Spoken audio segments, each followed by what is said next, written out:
इससे आगे हमें थोड़ा सा जानने की जरूरत है कि एक्चुअल में क्रिसमस है क्या और क्यों मसीही लोग क्रिसमस मनाते हैं। और जैसा रात को भी मैंने बताया कि क्यों इतना पैसा जो है ये डेकोरेशन के ऊपर इन्वेस्ट किया जा रहा है, उसका कोई खास पर्पस है, उसका कोई खास मकसद है।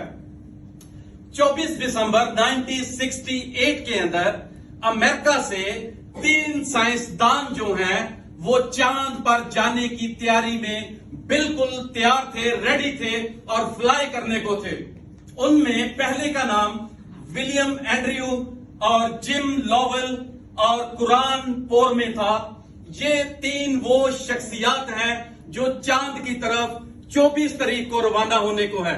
और जब ये रवाना होने लगे तो इनमें से एक शख्स को याद आया कि मुझे बाइबल भी अपने साथ लेकर जानी पड़ेगी। सो उसने बाइबल भी ली और पूरी तैयारी के साथ चांद पर चले गए। और जब सबसे पहले उन्होंने चांद पर कदम रखा तो इस शख्स ने अपनी बाइबल को खोला और खुदावंद के जिंदा पाक कलाम में से पढ़ा, पैदाइश की किताब में, कि इंसान ने जमीन, आसमान और चांद, सितारे, सूरज, सारी चीजों को तख्लीक किया और फिर इंसान को पैदा किया और उसने देखा कि ये बहुत ही अच्छा है। सो उन्होंने घुटने टेक कर वहां पर खुदावंद की शुक्रगुजारी की और जब वो जमीन पर आए उन्होंने गवाही दी कि हमने चांद पर भी खुदावंद का नाम लिया है। सो मेरे अजीजों, जहां पर मौका मिले खुदावंद के नाम की बिशारत दे दें, खुदावंद के काम को ऊंचा करें, उसके नाम को ऊंचा करें। ये है हकीकी क्रिसमस के हमारी जिंदगियों के अंदर पर्पस होना चाहिए कि ना सिर्फ हम वलादत वलादत कह के क्रिसमस की वैल्यू को डाउन करें, बल्कि वो काम करें जो खुदावंद यीशु मसीह हमारी जिंदगियों से चाहता है। हम हमेशा साल आता है एक दूसरे को मुबारक सरसरी देते रहते हैं, चाहे दिल में क्रोध भरा हो हम फिर भी गले मिला के उसको कहते हैं कि आपको क्रिसमस मुबारक हो, आपको क्रिसमस की ढेरों खुशियां मुबारक हो। लेकिन ये एक नॉर्मल रूटीन है। इससे आगे निकलना है कि खुदावंद का पाक कलाम हमें क्या कहता है।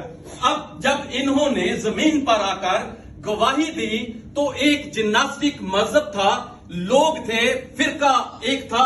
इन्होंने इतराज किया और इतराज करके इन्होंने सुप्रीम कोर्ट के अंदर, अमेरिका के अंदर केस दायर कर दिया कि इन्होंने चांद के ऊपर क्यों बाइबल मुकद्दस पढ़ी।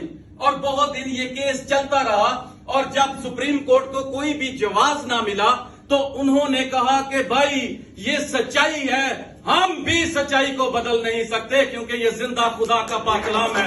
ये जहां पर पढ़ा जाएगा वहां पर खुदा की रोशनी होगी और इसी कलाम ने लोगों की जिंदगियों को रोशन किया है।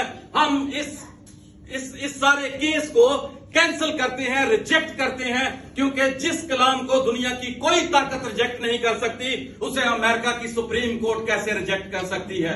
सो ये खुदा की रोशनी है। ये जब तक दुनिया, चांद, सितारे रहेंगे